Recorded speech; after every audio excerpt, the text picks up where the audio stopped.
বিভিন্ন ঘাটের ছবি আপনাদের সামনে তুলে ধরছি। পাশাপাশি পুজো মণ্ডপগুলিতে দর্শনার্থীরা ইতিমধ্যে আসতে শুরু করেছেন। নবপত্রিকা স্নানের মধ্যে দিয়ে সপ্তমী শুরু হয়ে গিয়েছে প্রত্যেকের, এবং তারপরে সপ্তমী পুজোর যে আয়োজন সেটাও কিন্তু শুরু হয়েছে বিভিন্ন পুজো মণ্ডপে।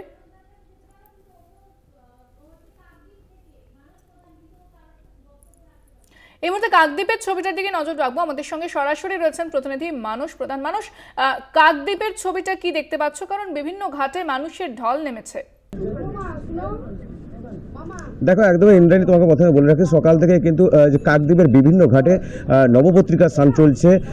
দুধ দিয়ে এমনকি সেই সমস্ত যে উপকরণ দিয়ে যে নবপত্রিকা স্নান চলছে। কাকদ্বীপ লট নম্বর 8-এ মুড়িগঙ্গা নদী, এমনকি কাকদ্বীপের যে কালনাগিনী খাল রয়েছে, সে কালনাগিনী নদীতে কিন্তু ইতিমধ্যে কিন্তু নবপত্রিকা স্নান হয়েছে, দেবীর প্রাণ হচ্ছে। তবে ইতিমধ্যে কিন্তু সপ্তমীর পুজো সেই পুজো কিন্তু শুরু হয়েছে। যত কিন্তু বেলা বাড়ছে ততই কিন্তু এই নদীর পাড়গুলো কিন্তু ঢল নেমেছে। তবে যে এই নবপত্রিকা স্নানের পাশাপাশি যে সাধারণ মানুষ কিন্তু এই নবপত্রিকা স্নান দেখার জন্য ভিড় জমিয়েছে। ইন্দ্রাণী, সেক্ষেত্রে যে ঘাটে একটা যে নিরাপত্তা ব্যবস্থা জোরদার করা হয়, সেই বিষয়ে কি দেখেছো? সেই ছবি কি উঠে এসেছে সকাল থেকে? একদমই। দেখো ইন্দ্রাণী, তোমাকে প্রথমে বলে রাখি, যে হারু পয়েন্ট কোস্টাল থানা ও যে কাকদ্বীপ থানার পক্ষ থেকে যে সমস্ত যে নদীর ঘাটগুলোতে কিন্তু নবপত্রিকা স্নান চলছে, সেখানে কিন্তু কড়া নিরাপত্তা যে রাখা হয়েছে, যাতে যদি কোনো যে এই যে নদীতে স্নান করতে গিয়ে কোনো দুর্ঘটনা যাতে না হয়, তার জন্য কিন্তু সিভিল ডিফেন্স ও যে এনডিআরএফ পক্ষ থেকে কিন্তু নজরদারি চালানো হচ্ছে নদীপথে। ইন্দ্রাণী, একদমই। ধন্যবাদ মানস। আমাদের সঙ্গে সরাসরি ছিলেন প্রতিনিধি মানস প্রধান।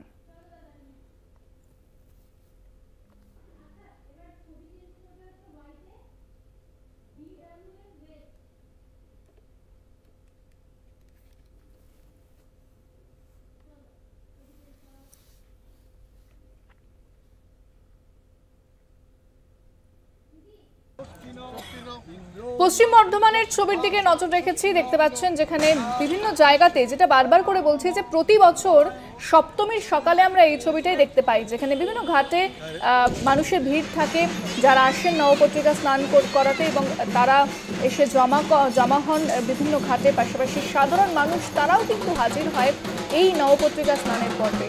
শুধুমাত্র বাড়ির পুজো নয়, মণ্ডপের পুজো যারা করছেন, অর্থাৎ যারা বড় বড় থিমের পুজো বা সাবেকিয়ানা পুজো যারা এই প্রতি বছর সেই সাজে সেজে ওঠে। তবে দেখা যাচ্ছে যে সপ্তমীতে বিভিন্ন ঘাটে মানুষের ঢল, বেলা যত বাড়বে দর্শনার্থীদের ঢলও কিন্তু বিভিন্ন মণ্ডপে মণ্ডপে শুরু হয়ে যাবে। শহর থেকে জেলা সপ্তমীর সকাল শুরু নবপত্রিকা স্নানের মাধ্যমে।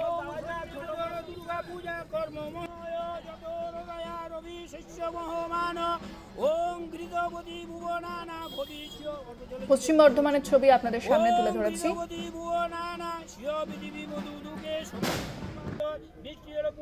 প্রচুর মানুষ যেহেতু সেখানে যান বিভিন্ন ঘাটে, সেখানকার নিরাপত্তা ব্যবস্থার দিকেও বিশেষভাবে প্রশাসনের নজরদারি চলে। বিস্তারিত কথা বলবো, ফোনে রয়েছেন প্রতিনিধি পবিত্র বন্দ্যোপাধ্যায়। পবিত্র, পশ্চিম বর্ধমানের ছবি আমরা দেখছি, যেখানে বিভিন্ন ঘাটে কিন্তু নবপত্রিকা স্নান দেখা যায় সকাল থেকে। কি ছবি উঠে আসে পবিত্র? দেখো ইন্দ্রাণী, তোমাকে বলে রাখি যে সকাল থেকেই আসানসোল শিল্পাঞ্চলের বিভিন্ন পুকুর নদী ঘাটে দেখা গেছে যে নবপত্রিকার স্নান, এবং তারপরে তাকে নিয়ে গিয়ে মণ্ডপে প্রতিষ্ঠা করা এবং মহা সপ্তমীর পূজা শুরু, যাকে বলা যায় যে আজকে সকাল থেকে সপ্তমী যে পুজো, সেই পুজো গোটা শিল্পাঞ্চল জুড়ে শুরু হয়ে গেছে। এবং তোমাকে বলে রাখি যে এই মহা সপ্তমী, কেন তুমি জানো যে এই যে আবহাওয়ার ভ্রুকুটি, তার জন্য বলা চলে যে পঞ্চমী থেকেই দর্শনার্থীরা বাইরে বেরিয়ে গেছে ঠিকই, এবং আজকে এই মহা সপ্তমীর যে নবপত্রিকা প্রবেশ, তার সাথে সাথে মা দুর্গা পুজোর যে শুভারম্ভ, তা যেমন গোটা শিল্পাঞ্চল জুড়ে বিভিন্ন পুজো মণ্ডপে চলছে, তার সঙ্গে সঙ্গে চলছে হোম যজ্ঞ, এবং এতে সবাই মেতে উঠেছে গোটা শিল্পাঞ্চলবাসী। ইন্দ্রাণী, ধন্যবাদ পবিত্র।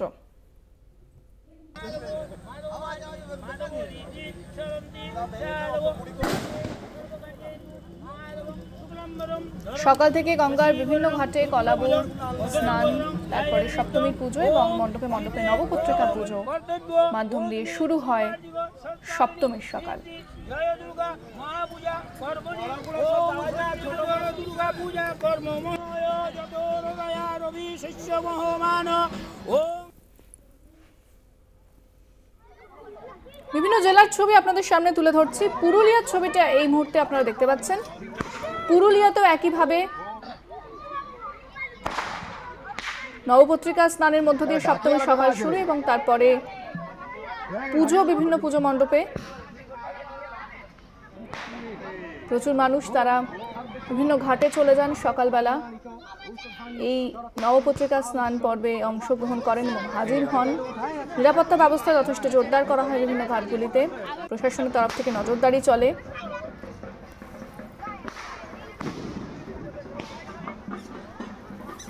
পুরুলিয়ার ছবি আপনাদের সামনে তুলে ধরেছি। শুধুমাত্র পুরুলিয়া নয়, মালদা, মুর্শিদাবাদ, বাঁকুড়া, বর্ধমান, পূর্ব পশ্চিম, পাশাপাশি যে বোলপুর, বিভিন্ন জায়গাতে একই ছবি উঠে আসে। প্রতি বছর কিন্তু আমরা এই ছবি দেখি। প্রতি বছর বাঙালি এই দিনগুলিরই অপেক্ষা করে, গোটা রাজ্যবাসী অপেক্ষায় থাকে দুর্গাপুজো কবে আসবে, কারণ যা উৎসব, প্রত্যেকে মেতে ওঠেন এই উৎসবে। একইভাবে কোনো খামতি থাকে না আয়োজনের, আড়ম্বরের।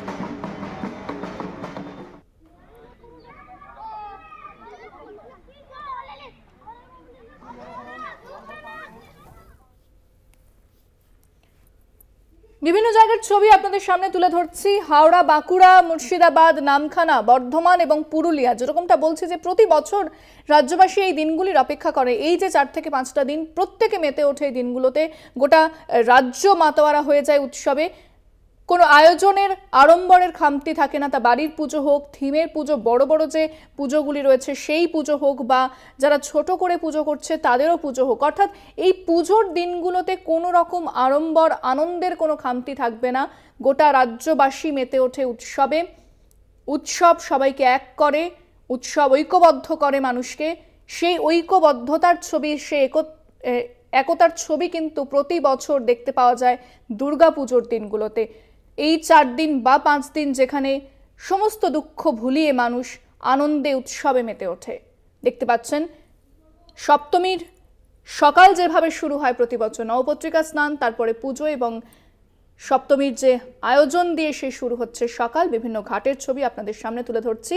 শহর থেকে জেলা একইভাবে সেই ছবি এসেছে। হাওড়া, বাঁকুড়া, মুর্শিদাবাদ, নামখানা, বর্ধমান, পুরুলিয়া, এই সমস্ত জায়গায় শুধুমাত্র এই জায়গাগুলি না, প্রত্যেক অর্থাৎ রাজ্যের প্রতিটি জায়গায় একই ছবি, মানুষের যে আনন্দ, উৎসবের ছবি সামনে আসে।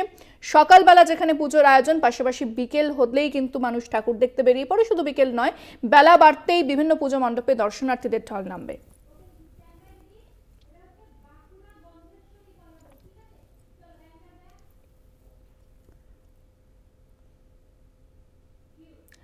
পুজো মণ্ডপ তো বটেই, বিভিন্ন রাজবাড়িতেও যে ছবি দেখতে পাওয়া যায়, কারণ রাজবাড়িতেও বহু মানুষ যান সেখানকার পুজো উপভোগ করতে, দেখতে যান বহু মানুষ দূর দূরান্ত থেকে।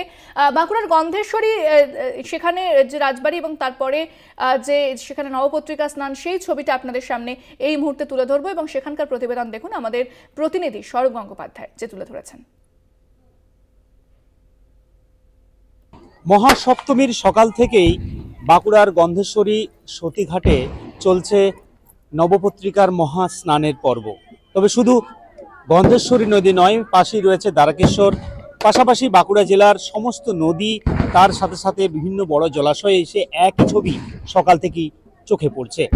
মণ্ডপ থেকে পালকি করে নবপত্রিকাকে নিয়ে আসা এবং বিভিন্নভাবে স্নানের যে প্রক্রিয়া, স্নানের যে পর্ব, মন্ত্র উচ্চারণের মধ্য দিয়ে বিভিন্ন উপকরণ দিয়ে নবপত্রিকাকে স্নান করানোর যে প্রক্রিয়া, যে রীতি বা যে নিয়ম রয়েছে, সেটাই কিন্তু চলছে এই মুহূর্তে সতীঘাটে। দেখতেই পাওয়া যাচ্ছে সেই ছবি, কারণ নবপত্রিকার স্নান পর্বের মধ্য দিয়ে মহাসপ্তমীর যে শুরু হয়ে গেল আজ থেকেই, এবং পুজো যে শুরু হয়ে গেল সেটা কিন্তু একদম পরিষ্কার। এবং নবপত্রিকা স্নান পর্বের পরই পালকি করে ফের নবপত্রিকাকে নিয়ে যাওয়া হবে মণ্ডপে। মণ্ডপে নিয়ে যাওয়ার পর সেখানে নবপত্রিকাকে বরণ করে নেওয়া, তারপর ঘটস্থাপন, সংকল্প, প্রাণ প্রতিষ্ঠা, চক্ষুদানের মধ্য দিয়ে শুরু হয়ে যাবে বাঙালির শ্রেষ্ঠ উৎসব দুর্গাপূজা। আর এই পুজোর জন্যই বছরভর অপেক্ষায় থাকেন বাঙালি মানুষজন। সব মিলিয়ে দুর্গাপূজা বাংলার বুকে চলে এলো। সতীঘাট থেকে স্বরূপ গঙ্গোপাধ্যায়, কলকাতা টিভি।